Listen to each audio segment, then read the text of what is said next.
Hi everyone. So today is going to be a very, very, very different video from what you're used to from me. It is November 9th at 11 a.m. I woke up about an hour ago, and last night was the presidential election, and we found out that Donald Trump will be the next president of the United States. And if you follow me pretty much anywhere else but on here, you would know that I was very vocal about my reservations with Donald Trump, and I voted for Hillary Clinton. That was also public knowledge.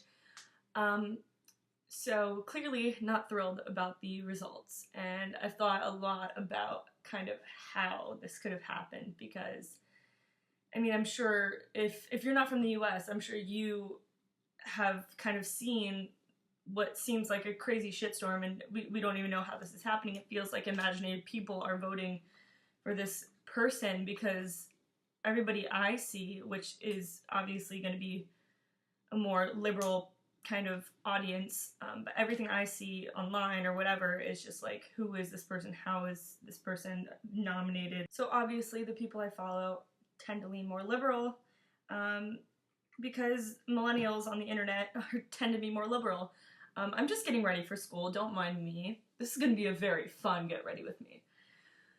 But yeah, so I've just been thinking, I stayed up last night till about 2 a.m. and the announcement came around 2:30 that he had won, but I really didn't care to watch a speech because I knew it was just going to upset me, and so I decided to go to bed. I woke up this morning with the news, unsurprisingly, based on what I had seen last night, that Donald Trump had won the presidential election. And so afterwards I'm thinking, okay, my first reaction is, how the fuck did this happen? Like, what is happening? I'm scared, I'm sad, I'm kind of disgusted with the way that this has turned out. But then I have to accept the fact that this is going to be our new president come, what, 3 months, 2 months? I don't know. And kind of have to, yeah, I just have to accept that this is going to be the case. Okay, so this computer is being a pain in my ass, and it's skipping a lot, and so I'm going to continue this video on my laptop from this angle. So I think I was saying, basically having to accept this result and kind of what to do next, and kind of wrap my mind around what could possibly be the future, my future, this country's future, everyone's future. And it's hard not to be angry, because I think a lot of his vote was, I mean, it's not an opinion, it's a fact. A lot of his vote was non-college educated whites, which college education, up to you, does not matter. But I think it's hard to not put the blame on this type of person, because certain assumptions can be made, whether they actually cared about what he had to say, meaning his policies, which he hasn't really come up with any, but he appealed to the very racist, misogynistic, sexist kind of person. And a lot of that time, if you fit all of those categories, if you're racist, if you're sexist, you're probably a white man. And that's not to say that college education has much to do with it, but that was clearly his demographic. And so now, accepting this, coming up with kind of how to feel about this, obviously not happy. I'm not happy about it. I think this just says so much about the way that this country views women. Even in 2016, you can think that people are great and have really just like come together.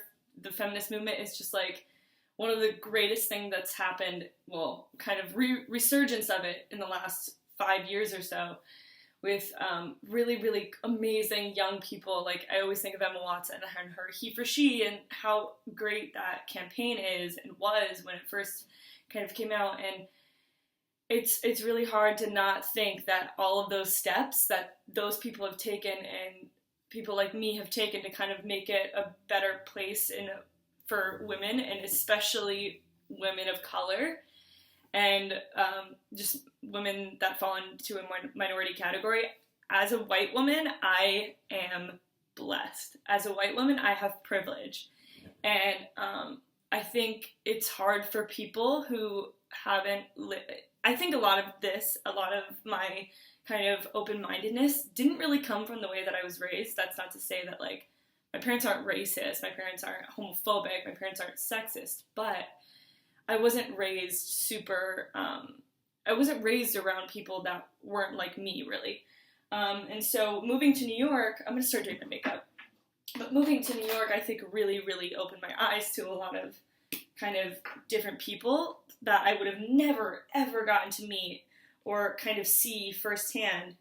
And I'm very, very thankful that I live in such a liberal state, because I can see what inclusiveness and things like that how great they can be for everyone. Like, that's the thing. Like, his whole campaign was the most uninclusive thing I've ever seen, and I can't believe that it worked, because there's so many people that don't fall into the category of person. Like, he doesn't consider people who are minorities to be, like, Americans. It's so bizarre, because it's like, clearly that's not the case. If you are an American citizen, you are an American.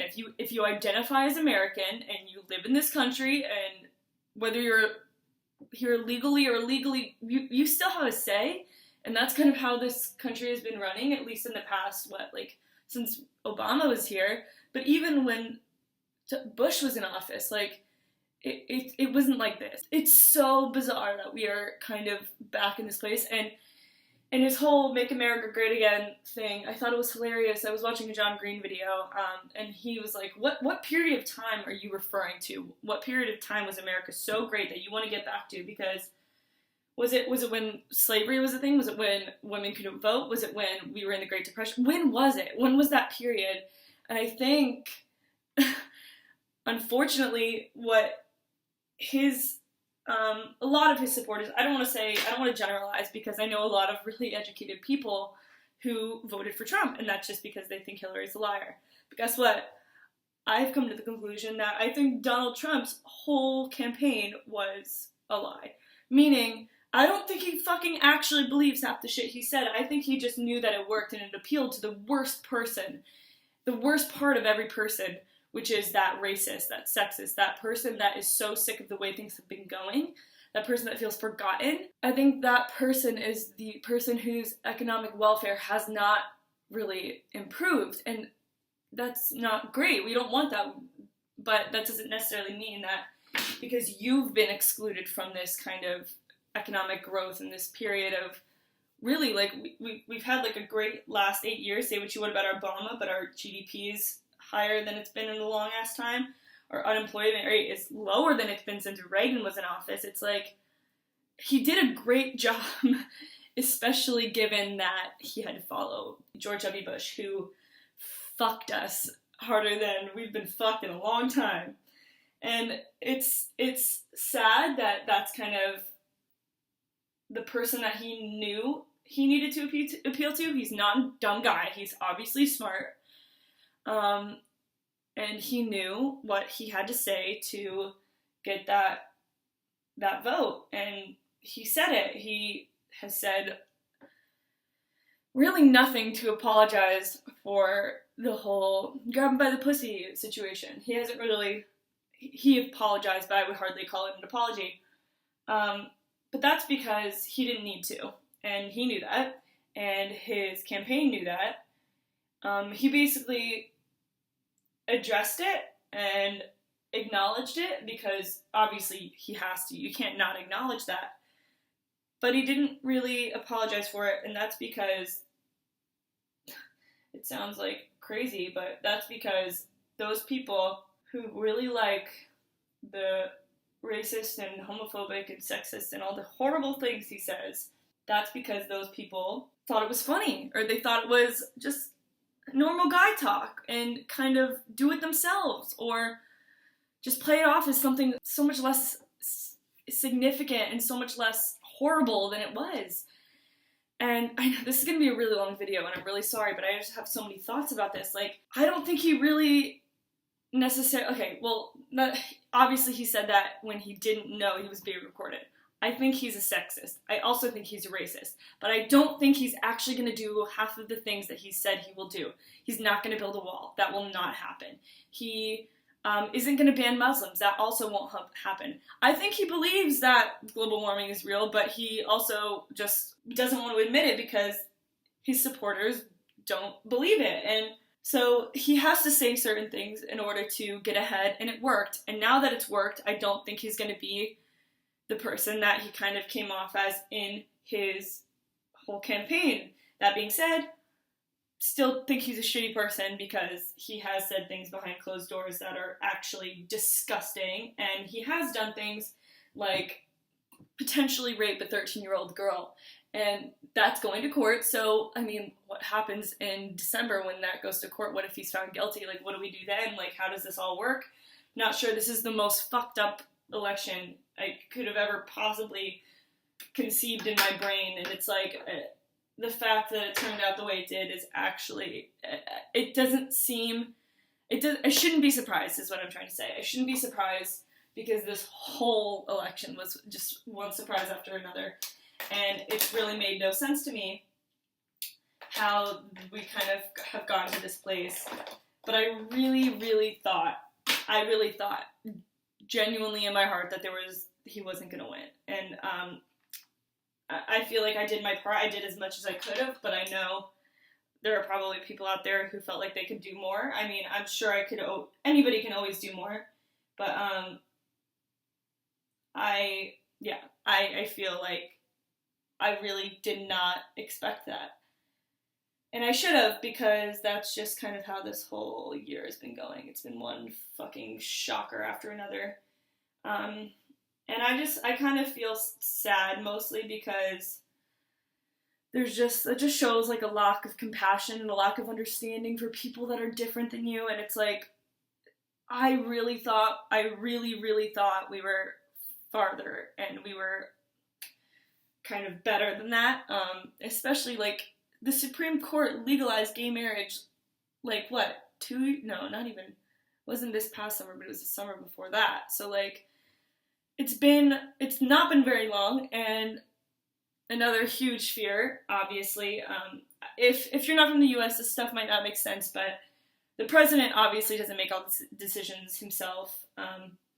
There's a lot of other people who have to approve certain motions and whatever, but after this election, we will have a Republican House, a Republican Senate, and Donald Trump will get to appoint up to 4 Supreme Court justices, and he has already said that he will make sure they are very conservative Republicans. And those are the people, the Supreme Court made gay marriage legal just a year and a half ago, and now that same Supreme Court is going to be comprised of people who hate that idea, and people who think abortion should be illegal, and people who think that we should be back in the dark ages, essentially. And that's one of the scariest parts to me, is because though he is scary, he doesn't have all the power, but the people, in addition to him, who have the power, think the same way he does. And that is terrifying, and I hate it. Okay, I'm gonna wrap this up because, this video is going to be so long, and I could keep talking, and if you got this far, thanks for watching. But yeah, just over here in America, if you're not from here, panicking just as much as probably you are, confused as you are, sad like you are, and very scared, but learning to accept it. Definitely having to accept it. I wouldn't accept it if I didn't have to, but it is what it is. It's happening. He is going to be our president. And very much just disappointed in everything because, yeah. Alright. This is a downer video, but, hope you enjoyed. If you got through this, thanks for watching and caring and being an educated, not that I'm educating you, but being active listener, I guess. Because you can't always believe what the media says. And they had a lot to do with the outcome last night. A lot to do with it. But, alright. I will see you guys next time. Bye.